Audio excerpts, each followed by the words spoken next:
Okay, everybody, take your seats. We're about to begin in just a few seconds. Over the time.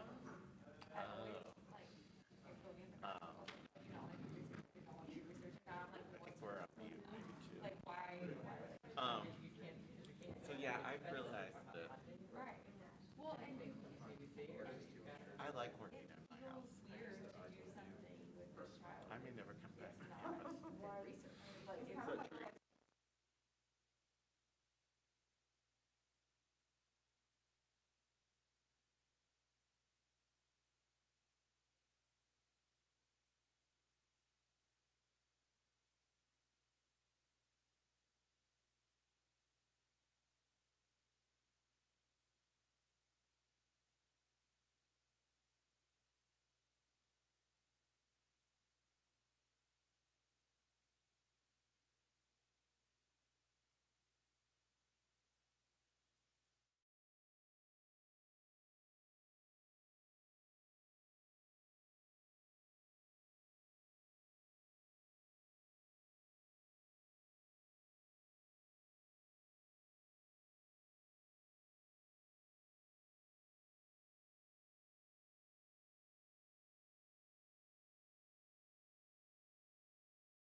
Good. So, first of all, I just want to say that this is it's going to be a great debate. We're going to have a really good time. Y'all are going to have a chance to hear what your candidates' policies are and what they plan to do for Georgia State University. So first, you guys are here. And the reason you guys are here is to hear what the candidates are saying and what the future of Georgia State could possibly look like. So give yourselves a round of applause for showing up and caring about your school. So before we get started, allow me to introduce myself. My name is Tyreek Wynn. I am a graduating senior here at Georgia State University. We graduating in May. Can't wait. Been here long enough. I am the video editor for The Signal and on-air talent, so I do the weekly Signal in a Minute videos. I'm also an entrepreneur, an author, and a television show host based here in Atlanta. I have a show airing on AT&T UVerse, Channel 6, every Friday at 11 a.m. Called What's Your Business, and I also host some other shows as well. And so without further ado, we're going to go ahead and get into this thing. So how many of you guys actually know what SGA is and what SGA does? Oh, okay, all right, cool. Okay, good, we good. So what I'm gonna do is I'm gonna bring out our moderators, and our moderators are gonna be the ones who are gonna be asking the questions to our candidates. And then you guys in the audience are also gonna have a chance to put your opinions in as well, and you guys can come up to this mic right here, and you guys can ask your questions once the moderators tell you to do so. We also ask that you please hold your applause until the end. That way we can make sure that we hear hear each candidate's response to every question. So make sure you hold your applause to the end. Also, we want to be respectful, so no boos. Somebody says something you don't like, we don't want to boo them. But we do want to be respectful. And then if there is something that you may disagree with, like I said, you can come to the mic and you can address that candidate head on. So I'm going to go ahead and bring out our moderators. Now, our moderators are two amazing women here at Georgia State University. The first moderator is Melissa Perez. She is the news director here at Georgia State University for Panther Report News, a media mogul and award-winning journalist. So give a warm round of applause to Melissa. Welcome. Our second moderator is none other than Dina Kayali. She is the editor-in-chief for the Georgia State Signal, which is the school's newspaper. She is also a media mogul and an award-winning journalist. Give a warm round of applause to Dina. Welcome, ladies. Y'all looking good. Okay, let's go ahead and get started.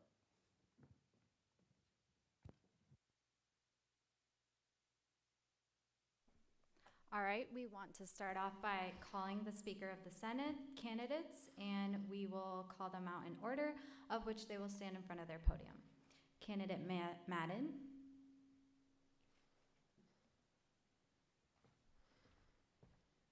Candidate Shipp.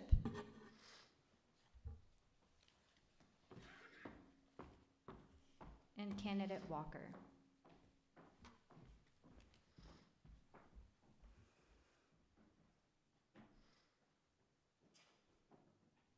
We will now proceed with your opening statement.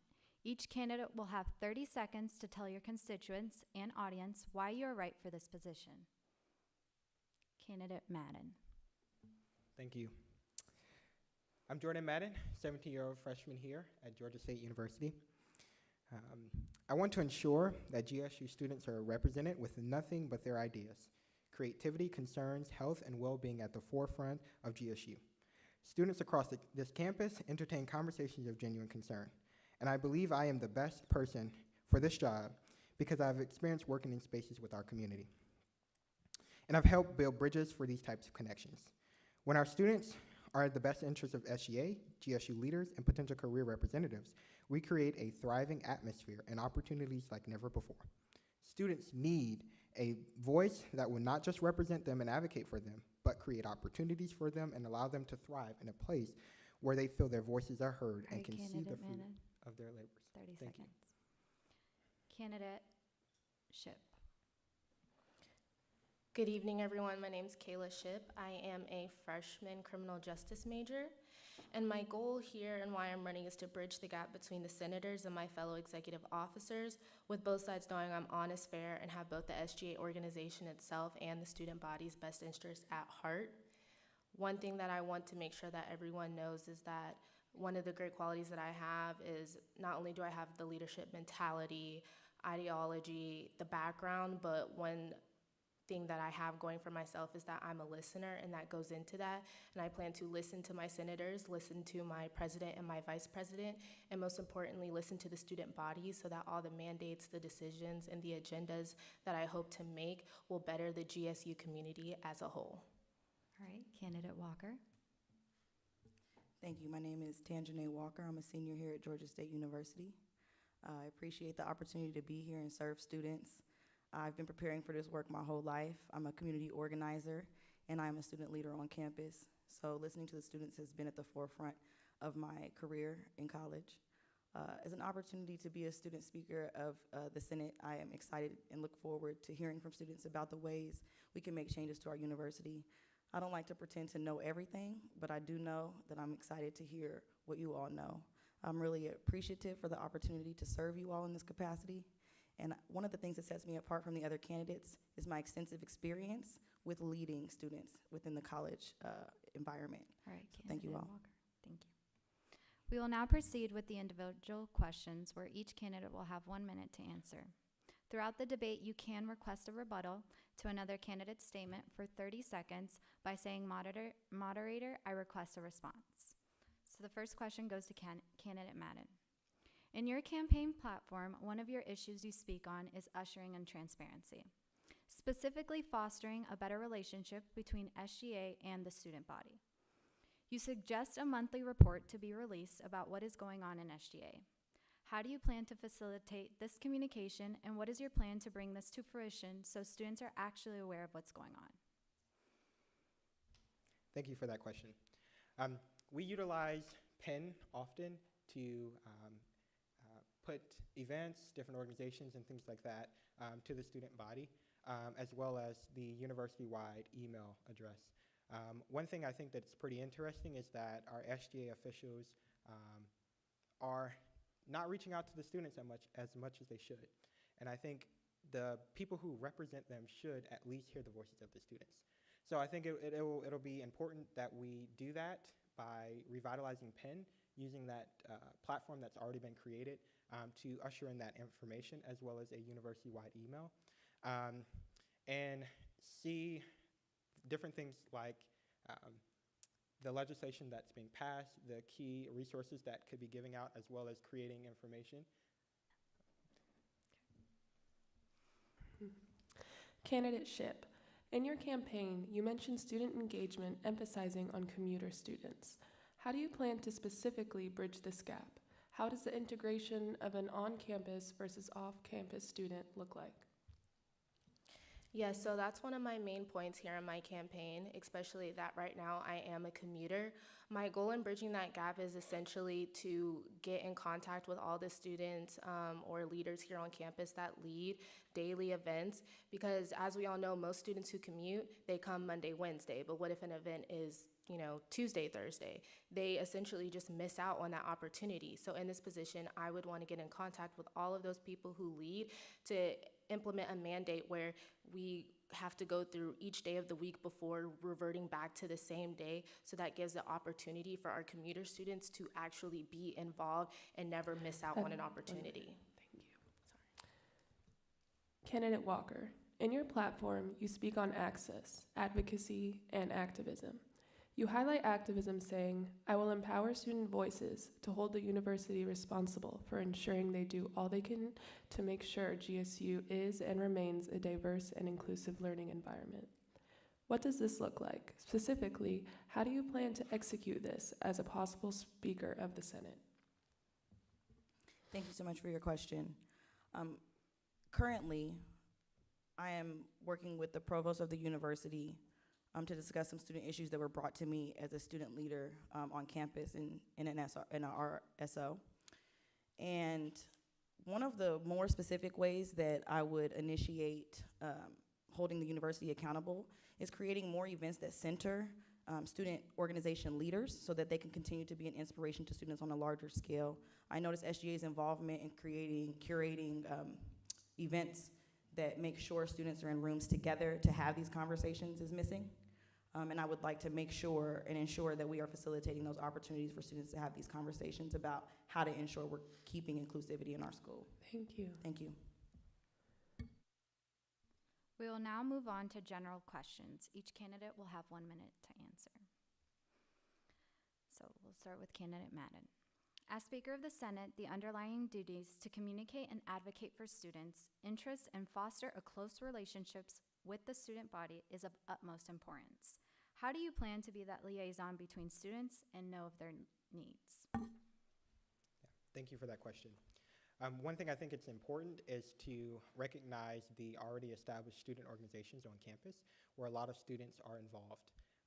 For freshmen and a lot of new people who are into the university, fostering those freshman learning communities that they have and are adopting to do that. As well as people who live on campus, I think it's interesting that we have a large student population on campus already. So through the dormitories and things of that nature, and doing events with students who commute to campus as well.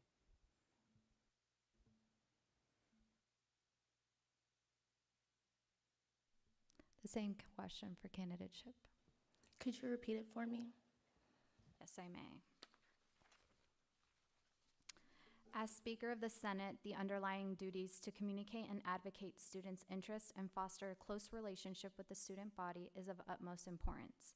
How do you plan to be that liaison between students and know of their needs?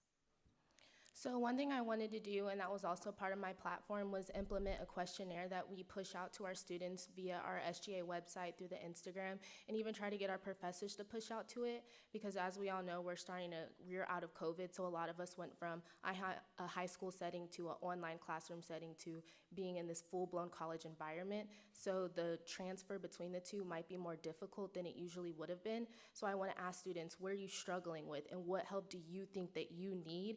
Generate a better response to push out to the student body, to push out to our professors, to create a better learning environment. Same question to candidate Walker. Thank you. Can you repeat the question for me as well? Yes. As Speaker of the Senate, the underlying duties to communicate and advocate students' interests and foster a close relationship with the student body is of utmost importance. How do you plan to be that liaison between students and know of their needs?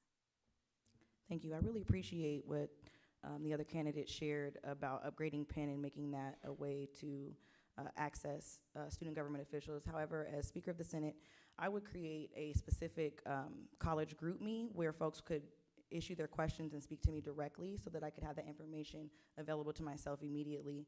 I would also attend more events. I notice a lot of our senators and speakers do not attend events. I will be present in events, and because I will have access to the larger university community, I will be able to transmute the information and be able to actually affect change as I already have on campus. Thank you. Okay, we're going to go on to our next question. So, the COVID-19 pandemic created a great absence of student involvement and student life. This includes participation in events, clubs, student media, and sporting events. As Speaker of the Senate, how would you work on bridging the gap as we step away from quarantine and isolation? Thank you. Yeah, we cannot deny that COVID really shook up our world.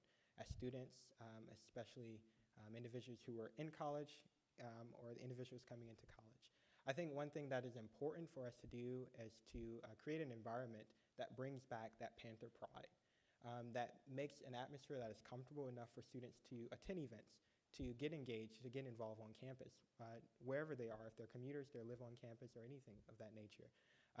As Speaker, I would like to create opportunities via our SGA social media, through the resources that I plan to implement as Speaker, to let students know that we're here and we're bringing back that Panther pride through those events.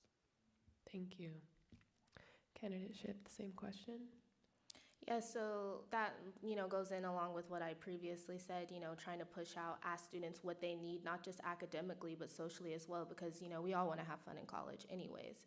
And then as a speaker, to get in contact with the leaders of those other organizations. Hey, what are you guys doing? When are you guys doing it? So we too can push it out towards our student body. So we're not just getting it from that specific event. We, as the student organization from SGA, we're pushing that out to our fellow students as well, coming together as a community to make, the college experience more fun, not just for the people on campus, but for our commuters as well. So it's all inclusive. Thank you. Candidate Walker. Thank you. I appreciate what both of the other candidates shared. And I want to add, for myself as Speaker of the Senate, I think it's super important to acknowledge that a lot of the student engagement came to a cease because people were struggling to get through this pandemic. So student resources is definitely something that I want to make sure students have access to so that they can feel good about being civically engaged or engaged on campus. That's something that I think is absent from the conversation, so I wanted to bring that to the forefront, that we first need to make sure our students have their resources so that they can feel empowered and want to be a part of all the programs that are happening on campus. Thank you. Thank you. I have a follow-up to that question. How do you think you can provide the students the ability to know if the resources available to them? Thank you for that question. That is one of my concerns, is access to resources. Access to knowing what resources are available is a big issue. At my community college, before I transferred to Georgia State, I created a resource list and a role as resource advocate for students to play on campus.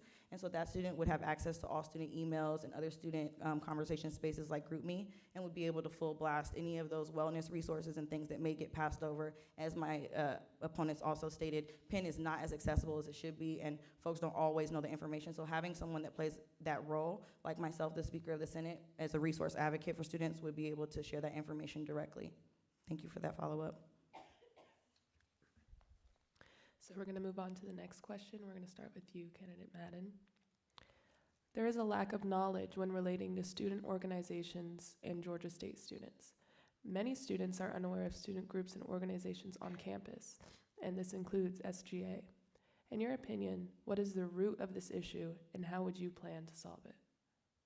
Yeah, thank you for that question. I believe that the root for this issue is the lack of accessibility. I think students are going in and out of classroom buildings. There's a lot of information that's everywhere, but it's scattered. I think we provide a lot of information, but it's hard to access it.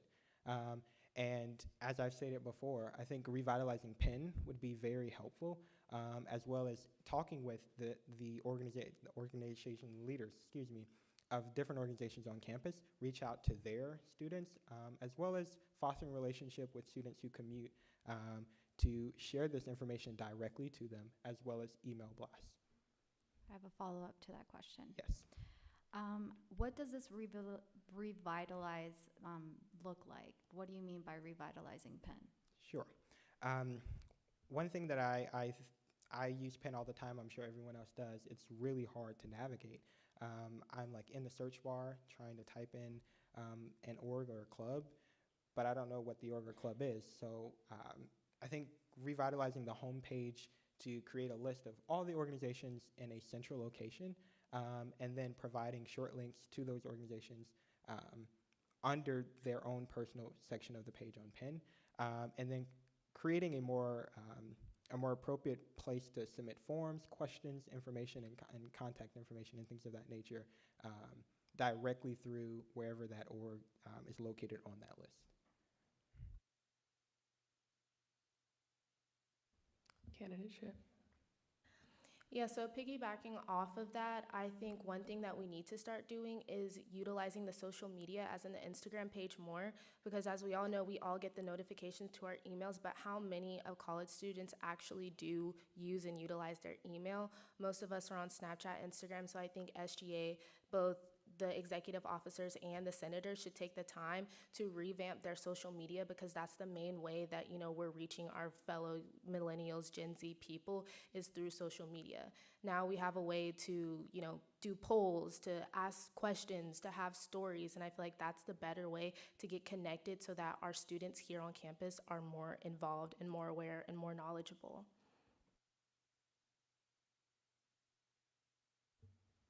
Candidate Walker. Thank you. Could you repeat the question for me, please? There is a lack of knowledge when relating to student organizations and Georgia State students. Many students are unaware of student groups and organizations on campus. This includes SGA. In your opinion, what is the root of this issue, and how would you plan to solve it? Thank you for that question. I would agree with some of the things that my opponents have said, and additionally, I think one of the roots to the problem of folks not knowing what things are is there is not often a responsibility taken on behalf of elected officials to go be present in these spaces. I myself, as a student leader of Sankofa Society, have been present at other student organization events. As a Speaker of the Senate, I will continue in that behavior. I think being present and saying these are the programs that are available, in addition to revamping access on PEN, and some of the ways that my opponent has shared, I think are very important. Being able to collect information and have better ways to access students like Instagram, TikTok, Snapchat, those things are very important. However, I do think it's the responsibility of us physically. I state that bridging the gap requires students. We have to physically be the bridge. So showing up as a student speaker to events, being involved in organizing events that center student organization leaders so that they can continue to take that information to students, I think is one of the best ways. Awesome, thank you. Thank you. So this now concludes the moderator's portion of the questions. We will now open the floor to questions from the audience or from those in the live stream. We will take 3 questions from our live audience and 3 from our audience at home. Audience members, if you would like to ask a question, please approach the microphone.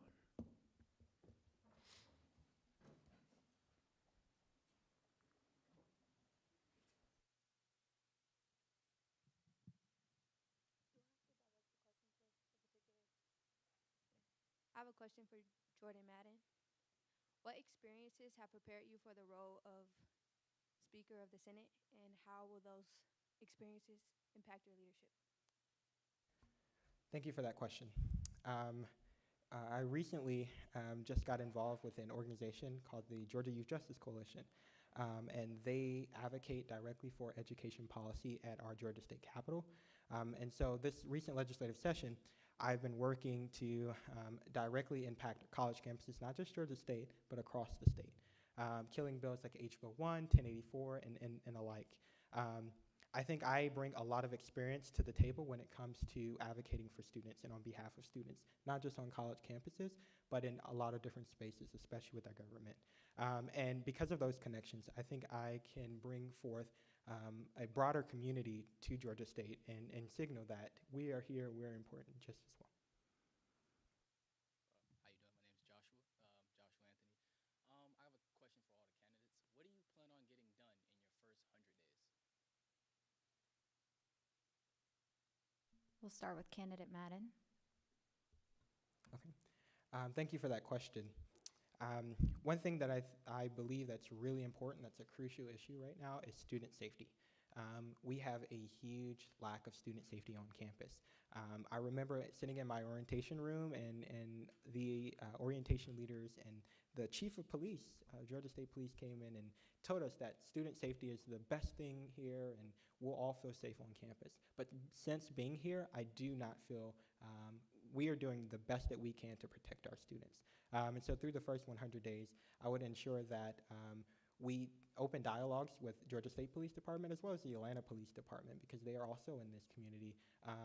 With students, have roundtable discussions and things of that nature to figure out what are the crucial issues and how they can foster relationships to better protect us. Thank you for that question. Candidate Chip. Yes, so within the first 100 days, if I were selected, my goal and job would be to get contact with all of the other student leader organizations in order to get a no same day mandate rolling, where we cannot have the same event on the same day to make it a better experience for our commuters. So that way, both on campus, students who stay on campus and students who commute to school know that they have a chance to participate and have the full experience regardless of whether they come up on a Monday, Tuesday, or a Tuesday, Thursday. That way it's more inclusive for everyone as a whole. Candidate Walker. Thank you for your question. Within the first 100 days, my main focus is to make sure that Everybody on campus is aware that the Speaker of the Senate is available to them and accessible. So I'd first like to start with contacting every single student organization, making sure that they have access to me. Additionally, I'd like to make sure that we've curated at least 2 events that center student leaders so that we can start having larger conversations about what students would like to see on campus, those changes that we're discussing that are so important. I love bigger pictures, but I also understand that bigger pictures are made of small changes. So those first 100 days, I want to focus on opening those conversations via those student leaders so that we can really get the ball rolling. Thank you. Hi, my name is Talia. My question is addressed to candidate Madden, but anyone is welcome to answer. Of your platform points, you mentioned that you want to bring the Atlanta PD and Georgia State PD and have them more centered on campus. Do you think that that is a good idea, considering that Georgia State Police has often been used to criminalize students here on campus, as we've seen recently with the Newton campus, and given Atlanta PD's relationship with students here and their sometimes constant harassment? Also, one of your campaign points was that you wanted to remove homeless people on campus. Could you more explain that and why that's your campaign point? I'm going to need that just a little bit more than a minute to hit both questions. I want to address your second question first.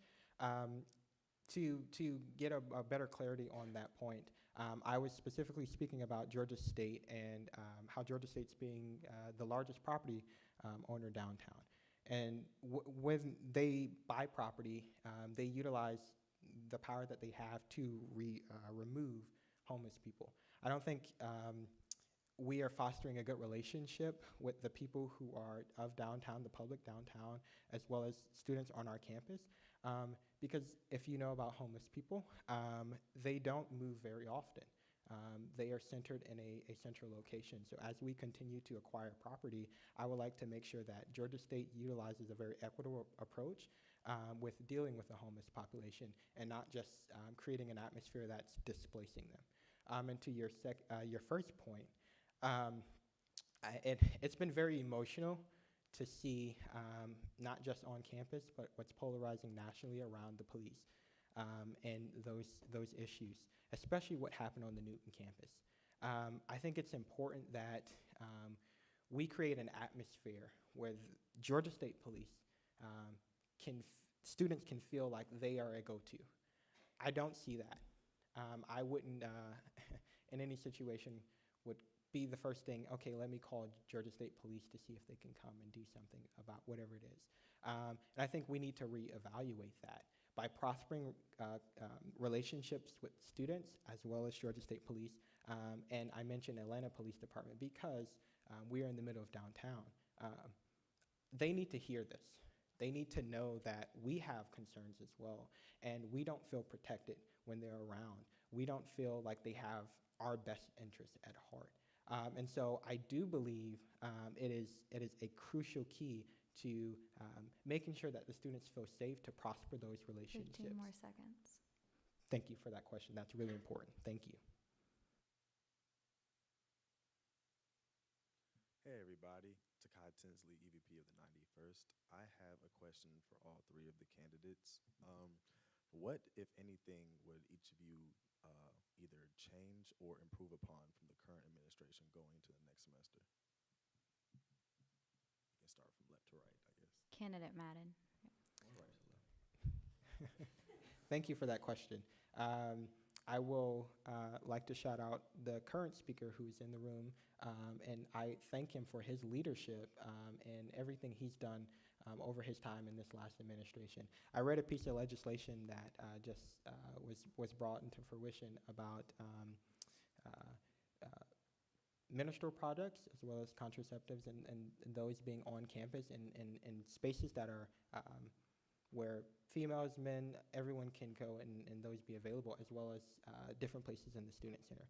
I would like to see that expanded.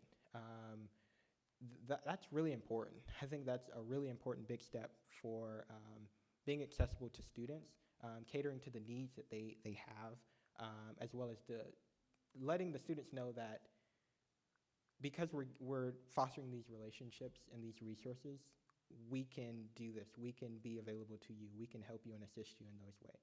So expanding upon that issue that the former speaker had ushered in. Thank you for that question. Can you repeat the question for me? Sorry. Sure. Just what, if anything, would you change or improve upon from the current administration going forward into the next year? So it's already they've been doing a really good job, but personally what I think that needs to be changed is the student outreach that we have. I don't think SGA is as connected with the student body that it needs to be. So my goal in getting the job would essentially be to connect, to show up places, to do those things. For, like I said, our social media, that's the main way we communicate nowadays. For students to know that if they do want to know something, they could easily go to our website, go to our Instagram page, and they can get that information. So revamping our pin page, revamping our Instagram page, expanding to more social media outlets. So it's not just, the GSU Instagram, like they know that the SGA is a dependable, organized, part of Georgia State that can give them the information that they need. Thank you for that question. I'm going to answer a little bit more directly than my opponents. One thing, I have absolutely no idea what SGA does. I only know what the Speaker of the Senate does because that's the only position that I've ever been familiar with, and that inspired me to run for Speaker of the Senate because I think that I can inspire the rest of the SGA organization to be more interactive, and I have very good ideas about how to curate those relationships that my opponents discussed. I think sometimes when you're in official positions, you kind of stick to your role, which I think we respect and appreciate a lot of the things that we're aware have been done. However, I think you could be inspired with a little bit of spice. If I was to be chosen for 93rd Speaker of the Senate, I would definitely be able to engage SGA with the student body a lot more. Thank you. Thank y'all. Hi, good evening, everyone. My name's Ira Liebnot. I'm the current Speaker of the Atlanta Senate. I want to say that you guys have done an amazing job here tonight. And I just had one question for you. I think the most difficult part for me, at least this year, of doing the job of Speaker has been feeling like you're being pulled in so many different directions. There are 60,000 students on this university and 30,000 approximately on this campus. I want to know, and I think the students might want to know, how are you guys going to balance all those different voices pulling you in all those different directions? Thank you. That's for everyone. Thank you for that question. One of my campaign slogans is together we can make a difference, and very big on together. I think nothing can be done within the 93rd administration with just us individually or just the three of us. I think it's going to take everyone on campus to want to foster a relationship. So reaching out to those student leaders who've already developed relationships with people we may not even know, or we may not even know or are aware that are on campus, as well as being present, as my opponents have said before. I think it says a lot when people can see your face, when people can know who you are and know that you are available to them. And so while I am a busybody, as I like to say, if I'm elected speaker, this will be an opportunity for me to be present and to do this work specifically. Thank you for that question.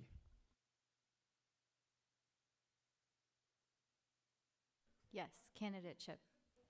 Yeah, so that is a really good question, and I really like it because you can't do this job without being organized, and it's a good question because besides this job, we all still have school, homework, and stuff like that. So should I be elected into this position, I would take the initiative over the summer to come up with mock agendas, mock plans, mock outlines to prep for the fall 2022 year of how are we going to do our meetings, how are we going to come up with a point system, get that stuff done in advance. So once we do start the school year, once we do start having our meetings, it's more of so a fill-in instead of coming up with everything from scratch. Everyone will have access from the vice president to the president to the senators, so it's more of a general sense of accountability that we can hash out over the summer ahead of time. Like I said, I would take the initiative to work those out ahead of time so that I know I can put forth my best foot both in SGA and for my own personal academics. Thank you. Thank you so much for this question and pointing out that we will be responsible for hearing and transmuting the voices of thousands of students. I think one of my strengths as Africana Studies major, social scientist, and researcher is being able to listen to folks and organize their thoughts in a way that is conducive to the larger public. So I like to do everything as a democratic consensus. I think it's important to be able to give everybody an opportunity to speak, and using those facets like our social medias, using our group me's, our ways to communicate, allowing for more surveys about some of these main issues that we're all discussing: safety, resources, access. We'll have surveys about those that are immediately accessible to all students, and I'll be able to organize those in a way that I can transmit that information to the Senate, to the larger university public. Again, being able to be an ear and a voice for both an ear and a voice for the students is what I aim to do. Thank you. Thank you so much, candidates. We will now move on to the Executive Vice President debate.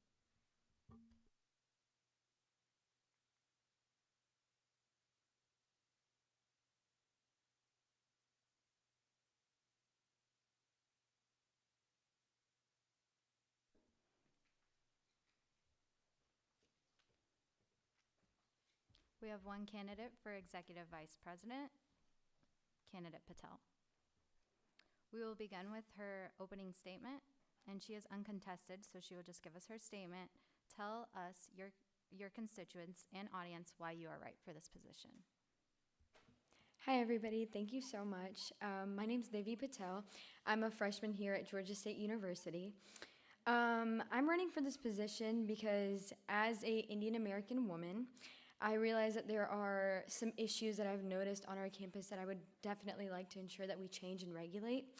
These goals and issues that I want to solve include fortifying environmental preservation, increasing public safety, and strengthening inclusivity on campus. Given Georgia State University's Atlanta campus, our downtown location calls for many needed regulations. We must increase cleanliness on our streets of our campus and ensure a healthy environment for our students to thrive in by promoting trash pickup, increasing recycling bins, and collaborating with GSU's environmental science department to ensure that we can incorporate composting for our dining hall's organic food waste. Secondly, as a woman, I, like candidate Madden said, don't feel the safest sometimes on our campus. And I remember during our orientation, we were also told that it's best, it's very good, like we're all, striving to make sure that our students here feel safe, but there have been moments that I definitely feel like we lack on that. And I would like to change that by enforcing a helpline for students to be able to call quickly and to get a ride back to their dorm or back to their car when they need. Thirdly, I would like to strengthen inclusivity because I noticed that we have a large commuting population and also a large international student population. And by having club fairs on our student campus, I think that it would really allow students to kind of collaborate with each other and talk to each other on what their interests are and meet each other. And I feel like that would be the best way our campus can be united together and increase Panther pride. We will now move on to your individual questions, which you will have 1 minute to answer. So you are a freshman and you have little knowledge of this position. What makes you worthy of having this position? Thank you for that question. So throughout high school and throughout the summer before entering Georgia State University as a freshman, I hold a lot of past leadership experience, which includes positions as the high school representative of Young Democrats of North Gwinnett High School. I have led a student movement for the BLM protests going on during the summer of 2020, and we raised about $300 with my debate club at North Gwinnett High School, which I was the president of for 2 years. So given past experiences, I think I have harbored enough confidence as a young woman, and with being a Indian American first generation student, I think my intersectionality really allows me to connect with all different types of students here at GSU, so I think I could really meet their needs. Thank you. Explain your knowledge on the role of EVP. What does an ideal EVP look like, and how will you embody that?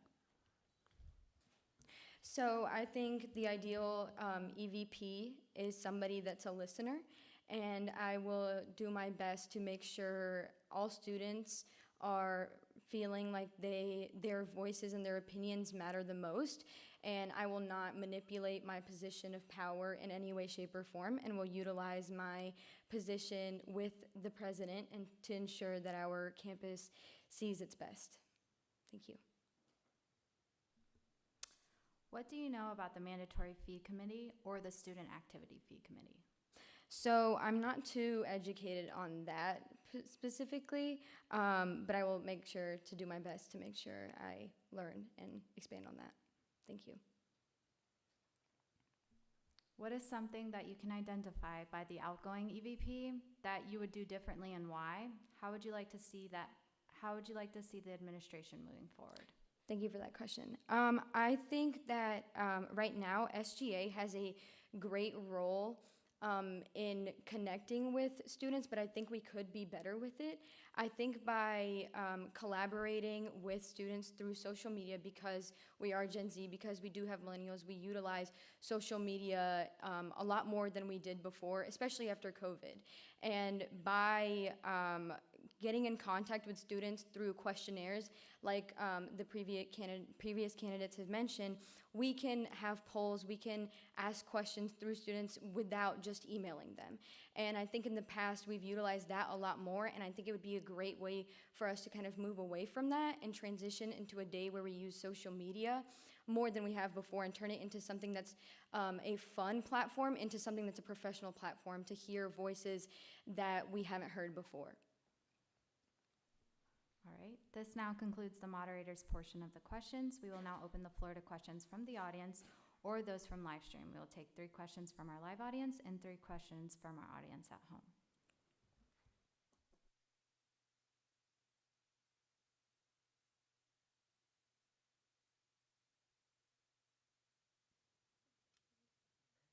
Hi, my name's Allie, and my question is, the previous candidates mentioned safety, but you're the first candidate to specifically mention women's safety. But I want to know exactly what that looks like for you. You mentioned the helpline. Is there any other resources that you want to implement specifically about women's safety? Thank you. Thank you so much for that question. Yes, hitting off of your first point, I have experienced it myself. There have been moments where, you know, it's late at night, we're leaving from the library, and we call for a ride from one of the Panther police to come get us, and either they don't pick up or they say that it's not that long of a distance. That's actually happened before. So I think establishing that in itself, communicating with the Panther police and listing down these questions and these concerns, having a one-on-one conversation as women, I think that could get to the root of the issue and actually move forward with it instead of just, you know, being like, oh, this happened, haha. Like, it's a very serious matter and it does need to be handled because it creates a lot of danger because we do live on an open campus. And I think we can also do this by not only having a helpline created, but by also passing out things like panic whistles or triggers that you can pull that make loud noises. Those things can be expensive, and not all students have the capability or the resources to afford them.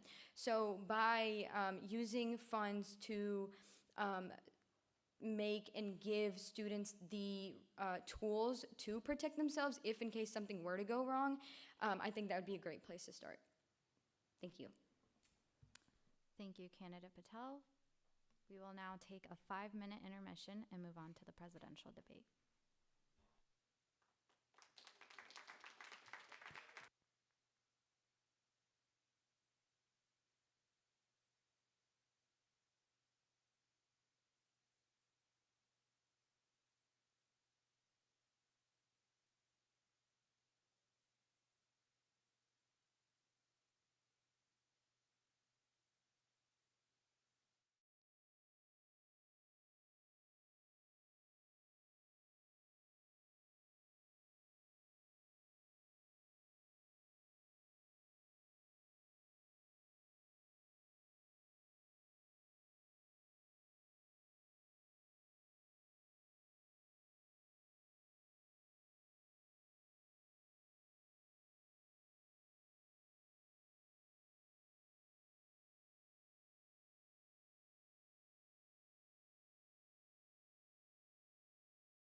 Started momentarily.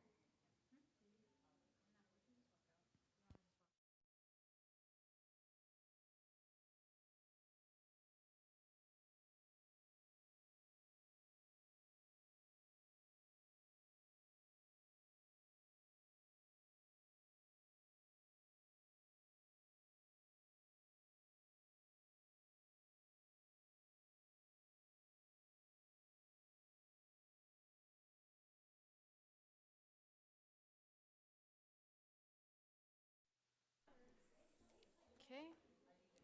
Can everyone please get quiet?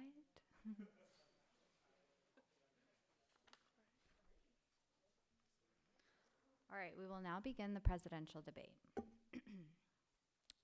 The candidate the students choose will represent Georgia State's student body. They will represent us on and off campus, across all campuses, and have a seat at the table with our university's administration. Our students will elect that person who will embody those ideal characteristics and stand up for us, so our voices are heard. The student body will be choosing from the following candidates as their leader and future president. Candidate Prince.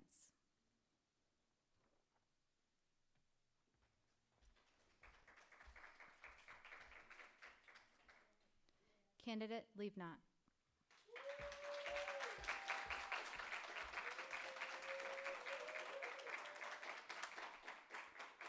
Candidate McManus.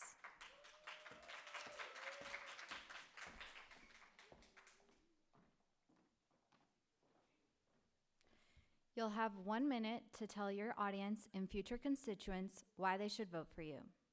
We will start with candidate Prince. Hi, everyone. My name is Antonio Prince. I'm a biology major. Well, first of all, everyone should vote, right? I think voting is really important because if you don't vote, you give up your voice, right? And apart from being a competent leader with a clear vision and focus, I'm here to serve a more greater cause, right? I'm here to win hearts and minds, establish transparency. I'm also here to show my commitment to my fellow students. Thank you. Candidate Leavnot.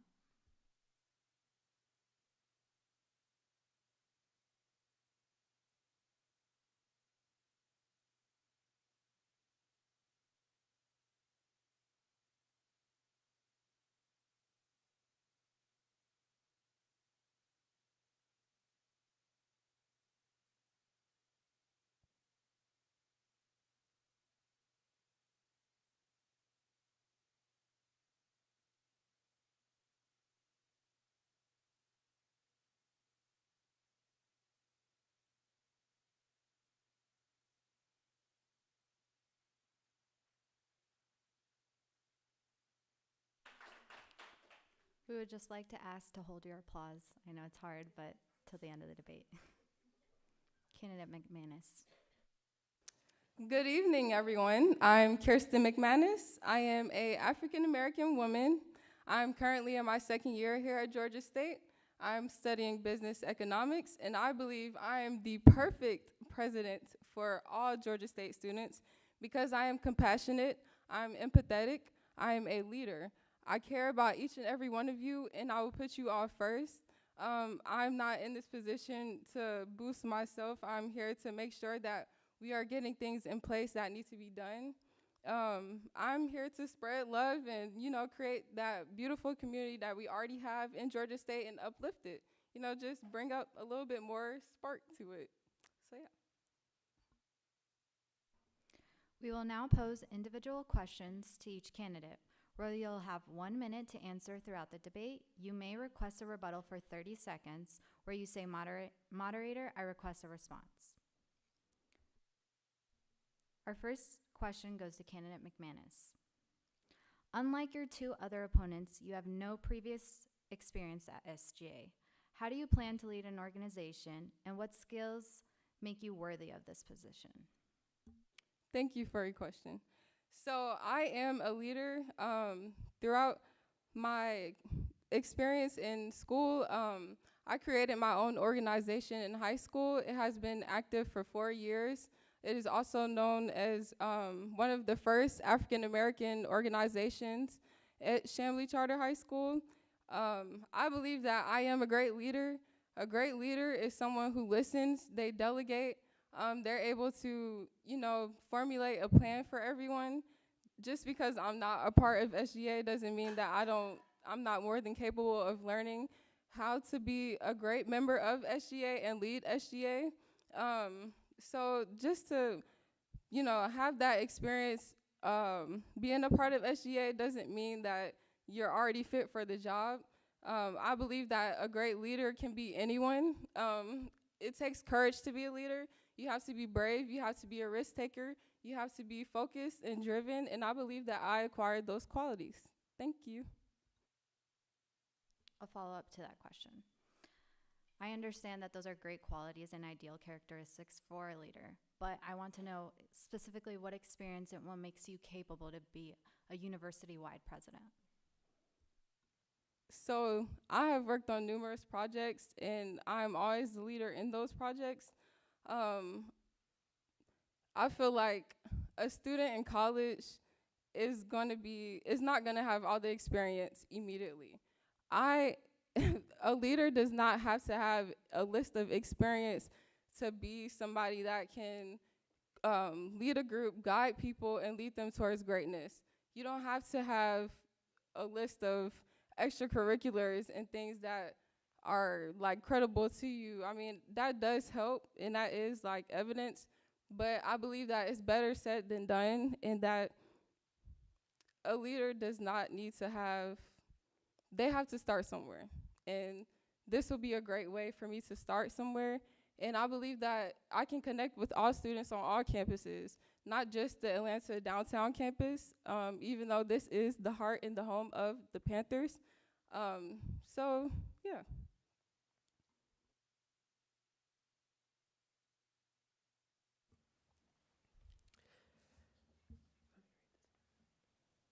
So, candidate McManus, in a previous made statement, you spoke on how the pandemic created a barrier for students to connect. How do you plan on addressing that barrier? So the barrier was created by the pandemic. I feel like people were concerned for their safety, so that did create a big barrier for everyone.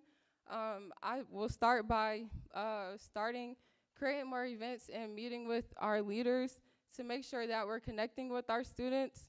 I personally feel like I did not know anything about SGA, so to become the president of SGA, I would get students aware of this amazing organization. For the pandemic, now that we're connecting and together, I feel like we need somebody who is close and that can connect and share with us what events are going on, and know that we have somebody there to help like bring the students together. The pandemic did create new ways for us to connect. So through social media, through Instagram, Snapchat, like boosting our account and getting people involved on social media will also bring them in person. So I feel like creating those accounts and boosting our social media account, I feel like a lot of students don't even know what SGA is. So starting there. Thank you. Candidate Liebnot, in order to continue to preserve GSU's diversity, equity, and inclusion, you highlighted in your platform the need to develop an action plan with Dr. Curtis Byrd. Can you expand on what that action plan will include and how it will better protect students? Absolutely. Thank you for that question. Not many people know this, but not too long ago, our university came together with the Diversity, Equity, Inclusion Task Force that Dr. Byrd is in charge of. Now, they've done a lot of great work. One of the features of this task force is their diversity dialogues, and they're doing a lot to get there, but they're not there yet. The first thing is you don't have to look too far or into our history to see where the problems are. Not too long ago, we had a professor use the image and likeness of Ahmaud Arbery to try and sensationalize his event to get people to show up, try to exploit the trauma of an entire community. And when he was confronted about that, it seems like he didn't understand what was wrong. They said we were overreacting. They said it wasn't a big deal. And then as if only to underscore that point, not even a week later, we have a teacher calling the police on students in Newton for being late to class, there's clearly a disconnect between our faculty and our students. So the first step is to get them in the same room together. And I'm proud to say that we're already working on that. I mean, this Friday I have a meeting with the provost, with a bunch of other students as well, to have that conversation and make those changes. So that's what it's all about, bridging that gap and making sure that the students are in the room, that they can offer their advice and their feedback. I already met with Dean Sansevero to have students provide their advice and feedback on event marketing materials so that we don't ever have a situation like we had earlier ever again. Thank you. Thank you. Candidate Prince. On your platform, you state a concern as the gap between athletes and non-athletes. Can you expand on this thought and why you believe this is of such importance for GSU's student body? Yes, thank you for that question. So I believe that there are student athletes and there are students, right? And the thing is that I feel like we're not really connected as a student body. So one of the ideas that I had to get us more connected, to understand what it's like to be in the shoes of an athlete, right? We can basically create events where we also have normal students partner with athletes, right? And basically, whatever sport it is, if you're interested in basketball, you do basketball with them, right? Create events just like that to get us more connected, right? That's one way we can bridge the gap between student athletes and normal students. Thank you.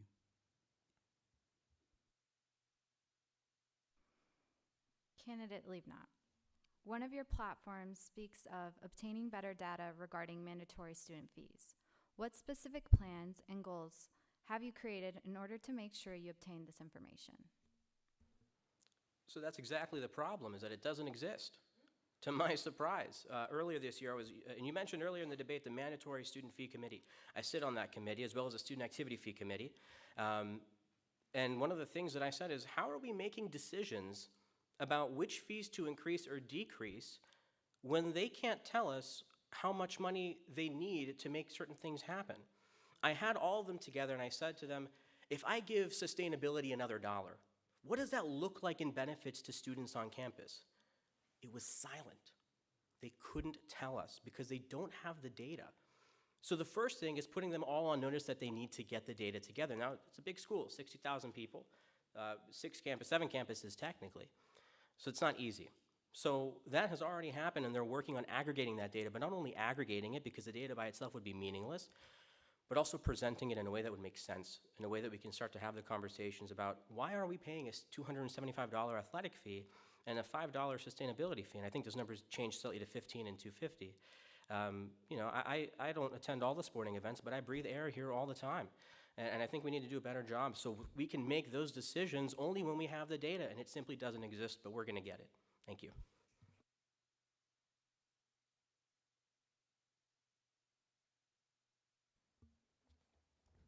Candidate Prince. Your platform mentions Greek relations. What is your overall goal and issues you wish to address concerning Greek life in Georgia State, and how do you plan to reach them? Thank you for that question. Yeah, so first of all, the thing is that students are not really aware of what organizations they should join, right? I was speaking with someone just 2 days ago, and I actually assisted them to actually find where to go to see these organizations and these clubs. So that's one thing we can work on, is increase the awareness of these organizations and student resources. But for Greek life, what we can do is actually, well, we didn't had Greek life, the event, right? So first of all, we should have that this year. And then also, with Greek life, we can also increase awareness, like I said, with the Greeks. That's basically it. Moderator, may I respond? Yes, you may. Senator Prince, you said we didn't have the Greek life event. Yesterday I attended too. Which event specifically are you referring to? So when I did research, it was the Greek life. They didn't have the event. Or it probably wasn't this year, but the prior year. I'm not too sure on that. So I have to double check. But it was posted on side website that stating that they didn't have Greek life. Are you referring to a specific council, NPHC, IFC? Is there a specific? No. I believe, I'm not sure, but I have to look back at it.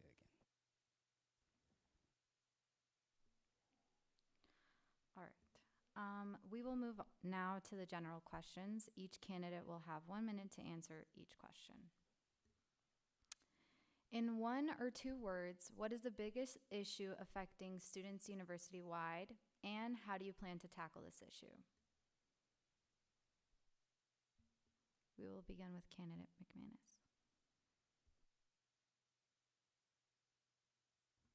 Okay, so thank you for that question. I believe that the most pressing issue on all campuses is involvement. I feel like there is a disconnect between the students and the organizations, activities, events going on. I feel like we do need to bridge the gap between everyone by, promoting events, getting social media active, getting people involved. I feel like I hear all the time, oh, I didn't even know that about that event. Or where did you find out about that? Or how do I get in contact with this person? So getting that knowledge out for everyone is very important. I feel like, as well as security, I feel like people on the downtown Atlanta campus are very insecure and feel anxious when walking to and from class. I believe that maybe having patrol officers stationed throughout the campus to where we know that we can go to someone and someone is close by that will help us if we are in need. Also having stations in place, like a pole where it has a button that you can push and the alarm and lights will go off so that if you were to be in harm or in trouble, you can press the button and the police will come immediately. I also believe that, so increasing people's involvement on campus, that will also uplift the community and get more people to Georgia State. Thank you, candidate. Thank you. Moderator, may I respond? Yes, you may. So, Candidate McManus, you mentioned a call box or a poll that you can access, and throughout the entire debate, I've heard police and safety and security, and that's important. This is where experience matters because we had them. Any fourth year or third year here would know that we had the call boxes all over campus. The thing is, they didn't work. They couldn't work, so we had them replaced, and it moved. It moved from being on a call box. They actually made it more convenient. They put it here on your phone. So I just want everyone who's watching tonight that doesn't know about that, it's called the Live Safe app. You download that app, and you'll be able to contact the police or security and get help. Just because it seems that not too many people know about that, make sure you download that app, and that's how you can get help at the touch of a button. Yes, you may. Okay, so I hear your point. I believe that if I were to be attacked at one moment, I'm not going to an app to search for help. I'm running, so if I'm running, I will find somewhere safe to go. I'm not looking at my phone or going for an app. If anything, I would call 911 at that point. So I don't think an app is really the best choice for us. Just something a little bit more personal, like somewhere we can see physically, rather than searching for an app. I feel like that would take a lot longer than somebody physically being there.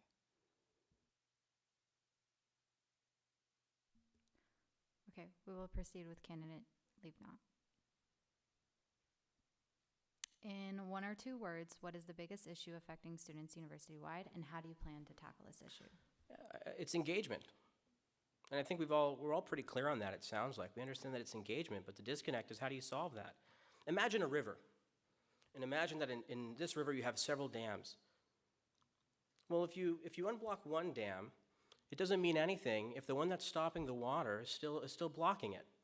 You haven't done anything. What you need to do is you need to go to the source. Student government is not the catch-all organization. First of all, I don't think the organizations would want it. But student government is not the organization that's going to sit here and promote every single organization's events. There are 400 student organizations, RSOs on campus. That's not what SGA is for. But we can increase their funding. We can make sure that there's a forum where they can all work together and collaborate. In fact, we did do that.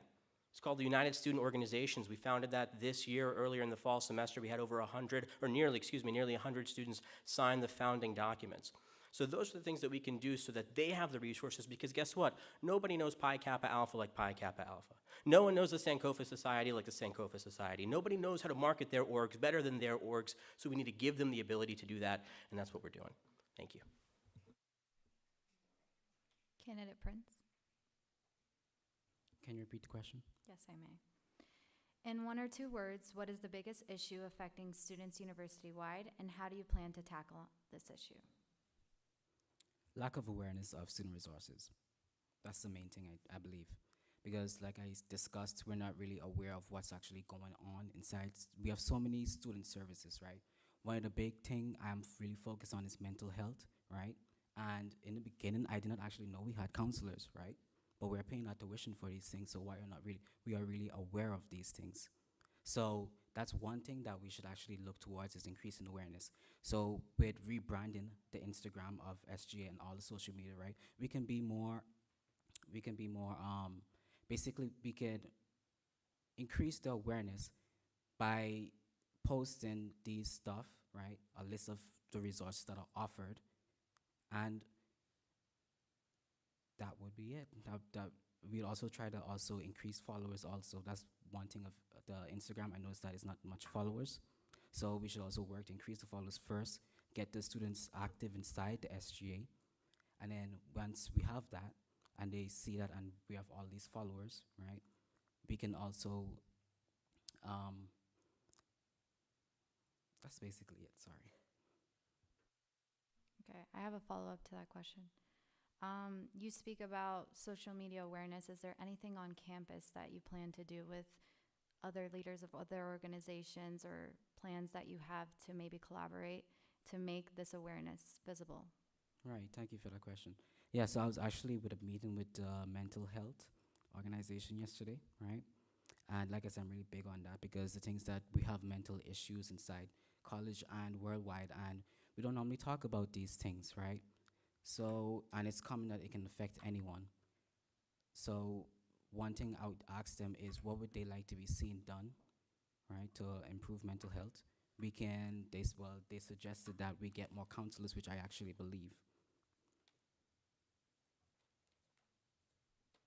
All right. SGA meetings are held bi-monthly. When was the last time you attended an SGA meeting, and what was the biggest agenda item in the meeting? We will start with candidate Liebnot. So it's kind of a tricky question only because in the last few weeks I've attended 3 different SGA meetings for 3 different capacities. But in terms of when you're talking about the Senate meetings, the most recent Senate meeting I attended wasn't even one that I was the chair of. It was actually President Bailey's meeting, the university-wide special session that we had, or the meeting that we had. And in that meeting, we created, or rather seated, the first justices of the new SGA judiciary, something we've been working on for 7 or 8 months at this time, or at this point. It was a huge step forward because what we did is we replaced the current judicial branch, which was not accountable to students, with a judicial branch comprised of students that are held accountable to the students. So that was a huge step forward in making sure that we're providing that accessibility. And it was and then after that, we also dealt with election bylaws and things like that. And that was, I believe, last Thursday or last Friday. Candidate Prince. Can you repeat the question? SGA meetings are held bi-monthly. When was the last time you attended an SGA meeting, and what was the biggest agenda item in that meeting? Okay, so the last time I attended an SGA meeting was actually online, but I've attended all of them since I filled a vacant position. And what we were working on was the judicial, passing legislation for the judicial, and that was the main thing. Candidate McManus. Thank you for your question. I have not attended any SGA meetings. I believe that SGA wasn't really prevalent in Georgia State campus, so that is why I chose to become president, because I felt like we need to up the awareness of SGA. I feel like a lot of people I have talked to about SGA didn't even know we had one. So to get more awareness about it, I feel like that would be a great start. Okay, I have a follow-up to that. If you plan on becoming the president of this organization, don't you think it's important to attend these meetings or have knowledge of what's going on in these meetings? Yes, I do agree that it is important to attend the meetings. I am willing to learn. I'm willing to get to know everyone, meet everyone, get on board with everything that's already in place, and get started as soon as possible. I do not plan on waiting I plan on getting active in my position as soon as possible, and I believe that I can learn as much as quickly as needed. Thank you. Moderator, may I respond? Yes, you may. So I actually want to respond to your answer, but to do it, I need to ask Senator Prince. Senator Prince, if you recall, earlier this semester, before you joined the Senate, or actually, I want to know, how did you join SGA? How did that process go for you? Yeah, so I filled a vacant position. Right, and do you recall that the way that had happened is that you came into the SGA office several times in weeks in succession, and you found me there, and you came to me and you said, I want to join SGA. Do you remember that? Right, really passionate. Right, and I was blown away by your passion and your enthusiasm. And then I told you need to fill out an application. You filled out that application, and then you were seated as a senator, right? Right. To answer your question, or ask you the question, is how, if you didn't know about SGA, and if nobody knows about SGA, how did you find out about SGA to run for this position? And how do we explain people who come into the office and speak with us and join our organization? Thank you. So to answer your question, I was scrolling through my email, and I had to go very far and just went through to sort things out. I feel like nobody is talking about SGA. I can go to any organization and not many people are informed about it.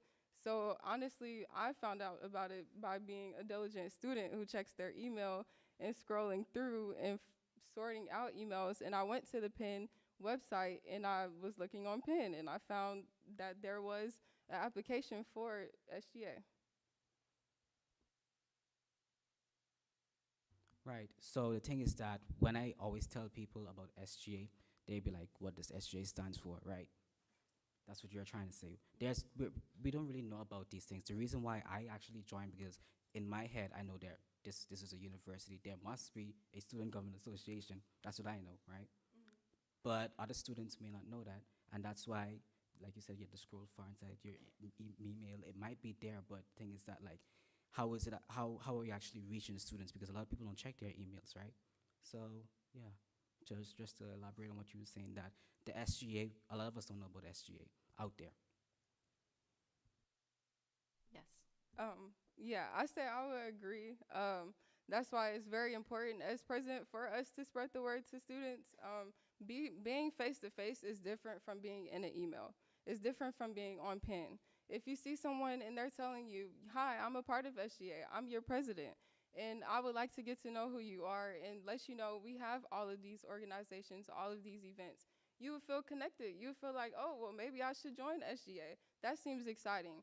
Rather than just continuously sending emails, you know, getting that face-to-face contact is very important and it's very needed today.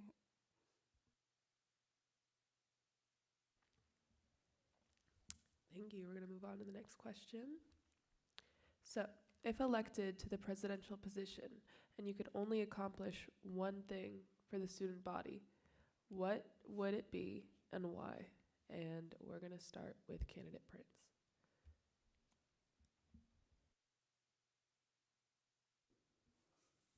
If it can be one thing, which is really feasible, which doesn't require a lot, it's like I said, expanding the mental health resources at GSU. I have a follow-up to that. How do you plan to do that? We can find and increase more counselors, right? And then we can also work to actually work with companies out there that are willing to offer these services to students, even if, for example, like to extend a trial offer to students, that would actually be great. And we can actually work towards it, trying to achieve these goals by reaching out to them, because we have all of these students, 50,000 plus, right?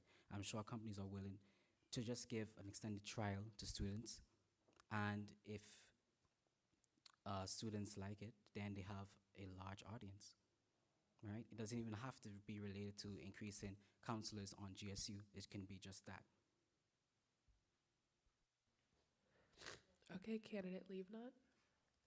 So I hate this question. I mean, I know you have to ask it, but I hate this question because the 60,000 students, there's not one issue, and it doesn't, it never works that way. But for the sake of the question, there are 400 organizations on this campus. If I could only do one thing, and only that one thing, I would empower those 400 by passing the Fair Funding Act that's on my platform, by giving those organizations the power to do that themselves if we're not able to do it. If it's that one thing that I can do, it's put everyone else in a position to get it done because they can specialize. We talk about mental health. We talk about bridging these gaps. We have like 10 different mental health organizations on campus. You know, the problems with counselors has to do with funding and money that we don't have access to, unfortunately. But what we can do is empower those student organizations, give them the money they need to have these events so that we can fill in the margins wherever we can. So that's the one thing I would do. I have a follow-up too. You say this Fair Funding Act. Can you expand on that? Absolutely. So as I mentioned earlier, I sat on the SAFC, that's the Student Activity Fee Allocation Committee. This is the committee that basically allocates all the money to your student orgs. And when I got there in almost a year ago now, wow, time flies. Almost a year ago now, you know, it was in shambles almost. You know, when I got there, they said, oh, we're going to just approve this $400,000, just all for these 80 orgs. And I said, why? They said, oh, well, that's what we did last year. I said, that's probably the worst reason to do anything ever. And we should probably not do that. And so what we did is we created a subcommittee and we went organization by organization, spreadsheet by spreadsheet, item by item. It took hours. I mean, it took forever. But because we did that, we had enough money to have 3 different rounds of funding. What I learned on this committee is that we were making up guidelines and standards as we went. I mean, we were being consistent with them. But we were making them up, and through my own process with funding and my own experience with funding, I learned that the information is everywhere but where you need it. And oftentimes you have conflicting pieces of information. I mean, the reason we had to do so many funding rounds this year is because we had one document that said, and if there are any org leaders here, they'll know. One document said only 20% of your budget can be food. The other one said it doesn't matter, it can be any percentage. It was a problem, not just for the students, but for the advisors. The Fair Funding Act takes care of all of those problems. It makes it so that we have the guidelines, we have the standards, and not only do we compile them in an intelligent way, but we disseminate them to the students. We send it to them so that they have the right information at the right time, so they don't need to make 17,000 different applications to get money. They need to apply just once, and if they need to apply again, they'll do it. But we're going to take that and make that as easy as possible for them. Thank you. Candidate McManus. Okay, so Georgia State is already a beautiful, amazing, great spirit campus. I feel like we already have an amazing campus, and it really doesn't need a drastic change. I feel like, yes, even though we are already a really beautiful, great, loving campus, I feel like there's room for improvement for everyone and everything. So I believe that we should work with the international students and getting them more involved in campus activities. I feel like the international students feel really like, they shy away from joining activities and organizations because they feel they have that language barrier sometimes, or even a culture barrier of not being familiar in this environment. So I feel like getting international students more involved with our organizations and make them feel more comfortable and at home on campus would be a good thing to do. Thank you. All right, that concludes the moderator's portion of the questions. We will now open the floor to questions from the audience or from those from the live stream. We'll take 3 questions from our audience and 3 from our live stream. If you wish to ask any questions, make your way to the microphone. Okay, so we have a few live stream questions. I'll try to get to some of them. First question is, can you name all of the Georgia State campuses that you will represent? Kenneth McManus. No, I cannot name every single one, but I will assure you that I'll do my best to listen to every student's needs and concerns and address them immediately. I feel like every campus is the Panther family, so to go to each campus will definitely be my main duty. Thank you. Candidate Leavnot. Atlanta, Alpharetta, Dunwoody, Decatur, Newton, Clarkston. We have a building in Buckhead and 12,000 students that are online. Thank you. And Candidate Prince. Yes, Atlanta, Clarkson. I'm not from Atlanta, so, okay. Clarkson, Alpharetta, Dunwoody, and Newton, I believe. I didn't say that, so I'm sure it's Newton. One more live stream question, then I'll turn it over to y'all. Next question, it says, how will presidents help students see that SGA is actually vital to the student life? We'll start with candidate leave not.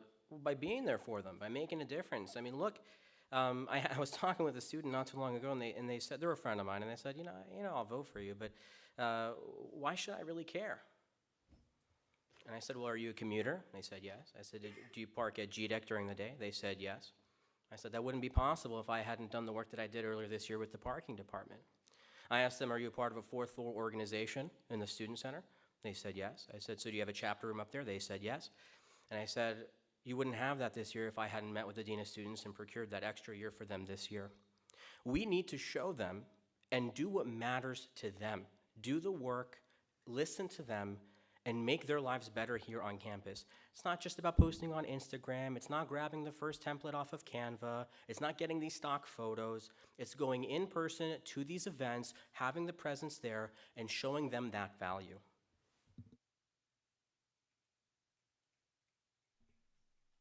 Candidate McManus. I definitely agree. I believe that we do need to see the faces of people in SGA. Getting that contact with students is very important. Letting the students know what we have done as SGA is very important.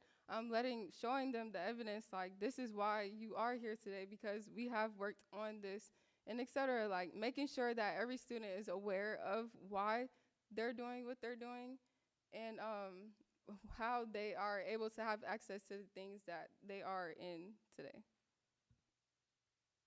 I agree with my fellow candidates, but can you repeat the question, whoever it was?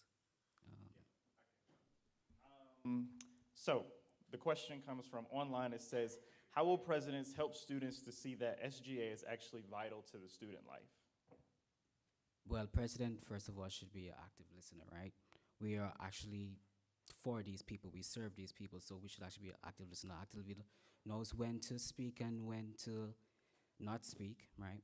So being an active listener, let them know that you actually care and you're listening to them, take notes, and also when you get their feedback, try to make the change and show them that you actually care. We will take the next question. Good evening. This question is directed to Ms. McManus, but you all are also open to answer. My name is Mila Williams, and I served as the Student Services Committee Chair, and I held a mental health tabling event where basically students were asked to fill out a survey, and in exchange for filling out a survey, they could receive a gift bag. And you mentioned a lot about face-to-face interaction with the student body and how the SGA does not do that. But how exactly would you encourage students to actually stop by? You know, there's been plenty of times where organizations beyond student government have held events where we want for students to interact, but they don't. So how would you get students to interact? And how would you get somebody to stop from walking to go to class or go to a meeting or meet with their friends to stop by at a table? Thank you. Oh, sorry. This is just for our live audience because the microphone's not connected. The question was, how would you get students to actually interact on campus and around campus? Right. Okay. Thank you, Mila. So I love this question because I know for me personally, when I see a event going on and that the organization is like, hey, come over here, come to our meeting and come see what we're all about. Usually they have incentives, so things like free pizza, free food, a gift card, or something that draws people in. A lot of times people don't go to something where it's just like, hey, how are you? Like they're like, oh, I don't have time for that, and they keep walking. So getting more things like giving out free stuff and like making sure that the students know like we do have an office and they can stop by anytime. So having more events like that to where we're engaging with our students by, having an incentive like, oh, we have pizza, or get to know our president, or get to know our executive vice president, and things like that. I think will get students more wanting to join SGA and come to our office.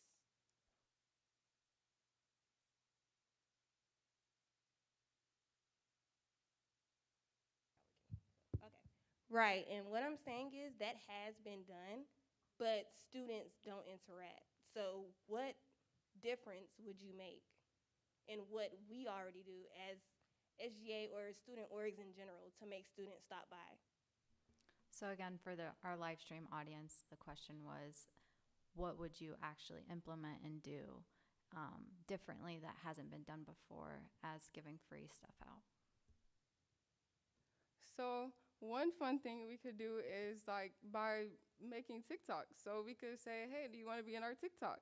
And, record people and be like, hey, like, do you want to be in SGA? Here's why you should be in SGA. And getting our social media up, I know people aren't going to always come, and that it's not really up to us to bring people, like to make people come. Like people are going to come if they want to or not.